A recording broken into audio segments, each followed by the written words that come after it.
சிட்டுக்குருவிகள் மாட்டு தொழுவத்தில் வாழ்வதையும் அவர்களுடைய கஷ்டத்தையும் இயேசு பிறந்த பிறகு ஒரு சந்தோஷத்தின் நற்செய்தியும் இந்த நாடகத்தில் பார்ப்போம். காட்சி 1. அமைதியான இரவு பொழுது வானில் நட்சத்திரங்கள் மினுமினுக்க குளிர்காற்று தென்றலாய் வீசிட கொட்டும் பனியில் மாட்டு தொழுவத்தில் 2 சிட்டுக்குருவிகள் உரையாட யோசேப்பு மரியாள் வருகையில் இக்காட்சியை காண்போம்.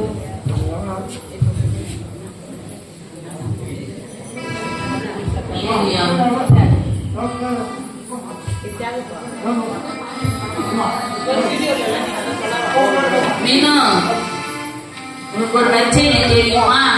ஊரெல்லாம் ஒரே கொண்டாட்டமாக இருக்கிறது. வண்ண வண்ண கோலங்கள், வண்ண வண்ண விளக்குகள், அனைவரும் வண்ண வண்ண ஆடைகளோடு மிகவும் சந்தோஷத்தோடு ஆடை ஆபரணங்களோடு ஆலயத்திற்கு வந்திருக்கிறார்கள்.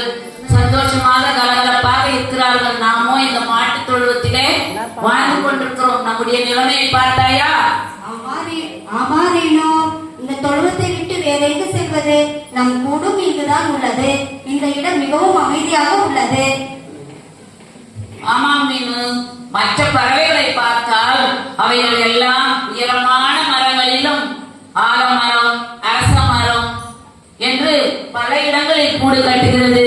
அதே நேரத்தில் பெரிய மாட மாளிகையிலும் கூட கூடு கட்டி வாழ்கிறது.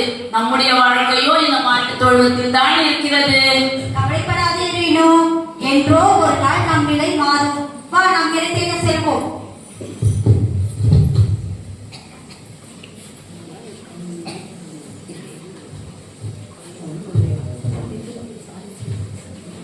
மரியாளே, அதோ அந்த தொழுவத்திலே தான் நமக்கு இடம் கிடைத்துள்ளது. உமக்கு பரவாயில்லையா?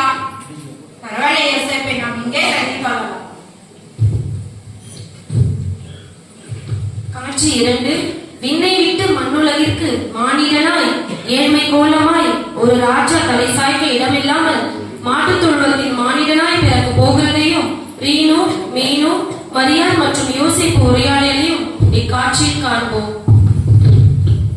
மீனு, அங்கே பார், யாரும் மனிதர்கள் வந்திருக்கிறார்களே நம்முடைய மாட்டு தொழுவத்தில். ஆமா ரீனோ, வா அங்கு சென்று பார்ப்போம்.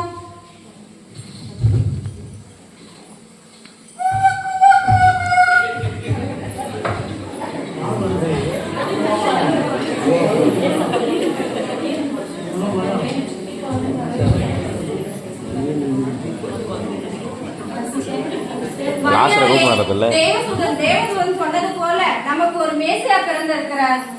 ஆமா, நம் பாக்கியம் பெற்றவர்கள். உலக ரட்சகர் நம் பிள்ளையா பிறந்திருப்பதற்கு நாம் கொடுத்து வைப்பது. அங்கே பாரு ரீனோ, அவர்களுக்கு ஒரு குழந்தை பிறந்திருக்கிறது.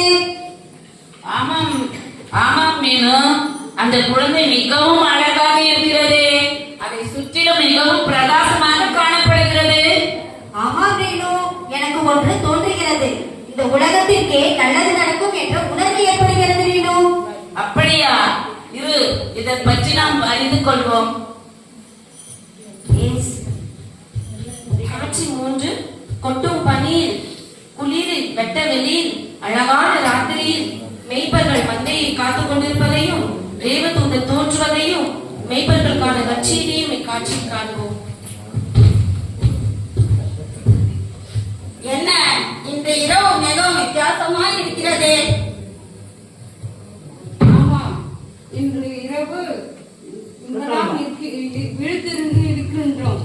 ஆனாலும் விழுத்திருக்கிறோம், எப்போதும் விழுத்திருக்கிறோம். வித்தியாசமாக நாம் இருக்கிறோம்.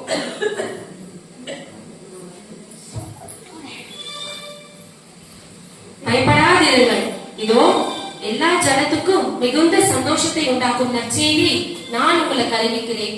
இன்று கர்த்தராகிய கிறிஸ்து என்னும் ரட்சகர் உங்களுக்காக தாவீதின் ஊரிலே பிறந்திருக்கிறார். பிள்ளையை துணிகளில் சுற்றி முன்னணியை கிடைத்திருக்க காண்பீர்கள். இதுவே உங்களுக்கு அடையாளம். நற்செய்தியா? வந்தவர் யார்? ரட்சகர் பிறந்திருக்கிறாரா? ஒன்றும் புரியலே. வானத்திலிருந்து வந்த தேவதூதன் போல தோன்றுகிறது. அப்போ கடவுள் நம்மை ரட்சிக்கவே பிறந்திருக்கிறார். வாருங்கள், நாம் அங்கு சென்று அவரை கணிந்து கொள்ளவோம்.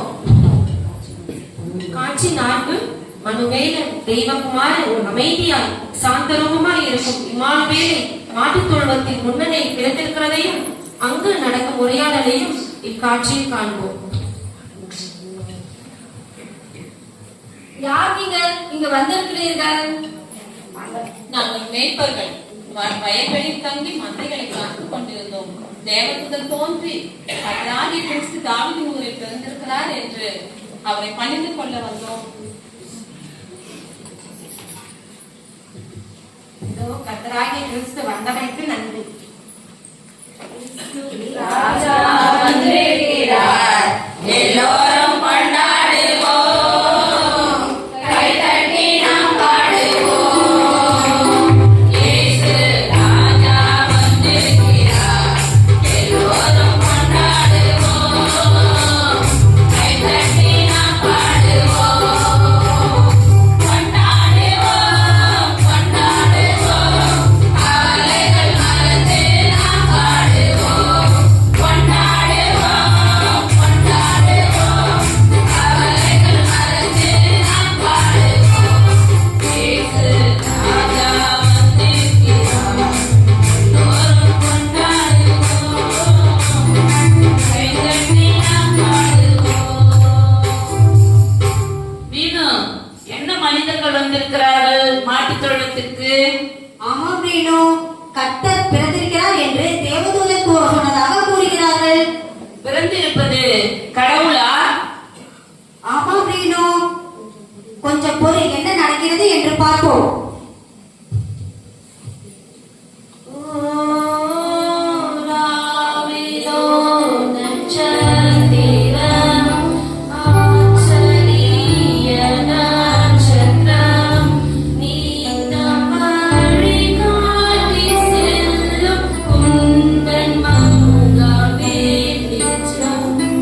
யார் நீங்கள் இங்கு வந்திருக்கிறீர்கள்? நாங்கள் வானசாஸ்திரிகள் கிழக்கே தோன்றிய நட்சத்திரத்தை கண்டு பின்னோக்கி வந்தோம். யூதருக்கு ராஜா பிறந்திருப்பதை கண்டு பணிந்து கொள்ள வந்தோம். நட்சத்திரங்கள் சரியான இடத்தை எங்களுக்கு காண்பித்துக் கொடுத்தது. இவரே யூதருக்கு ராஜா. எங்கள் வெகுமதிகளை பெற்றுக் கொள்ளுங்கள்.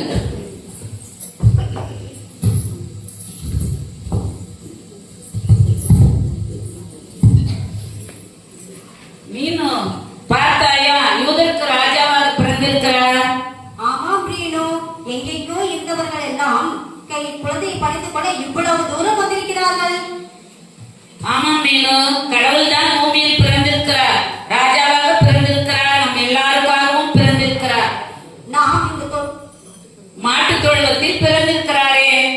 நாம் இந்த தொழுவத்தில் இருக்கிறதையும் நம்ம நிலைமை குறித்து எவ்வளவு வருத்தப்பட்டோம் அல்ல? ஆமாம் மீனு, உலக ரட்சகரே இங்கு பிறந்திருக்கும் போது நாம் எதற்காக கவலைப்பட வேண்டும்? ஆமாம் ரீனு, வா, இந்த சந்தோஷத்தை நம் நண்பர்களிடம் கூடி நம் சந்தோஷத்தை கொண்டாடலாம். எல்லாரும் இந்த நற்செய்தியை கேட்டு நம் அனைவரும் நம்முடைய போதகர் சொன்ன வண்ணமாக நம் உள்ளத்தில் கிறிஸ்து பிறந்திருக்கிறார், நம் இல்லத்தில் பிறந்திருக்கிறார் என்று சொல்லி நம் அனைவரும் சேர்ந்து கொண்டாடுவோம். கொண்டாடுவோம், கொண்டாடுவோம், கவலைகள் மறந்து நாம் பாடுவோம். கொண்டாடுவோம், கவலைகள் மறந்து நாம் பாடுவோம். இயேசு ராஜா வந்திருக்கிறார், எல்லோரும் கொண்டாடுவோம், கைதட்டி நாம் பாடுவோம். பனிவிழும் இரவில் பெத்லகேம் நகரில் தென்றல் குளிர்காற்று வீசிட ஒளி வீசும் விடிவெள்ளி உதித்திட சிறு பாலனாய் மனுவேலனாய் ஏழை கோலமாய் சாந்த ரூபமாய் நம் பாவங்கள் போக்கிட நம்மை ரட்சிக்க ரட்சகர் பிறந்தார்.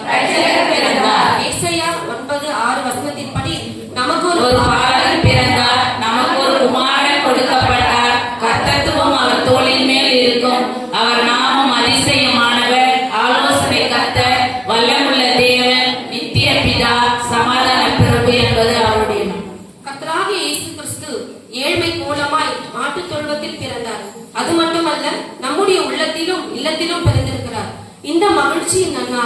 கவலையின்றி, பயமின்றி, வருத்தமின்றி, சந்தோஷமாய், உற்சாகமாய் நாம் எல்லோரும் கொண்டாடுவோம். அனைவருக்கும் இனிய கிறிஸ்துமஸ் நல்வாழ்த்துக்கள்.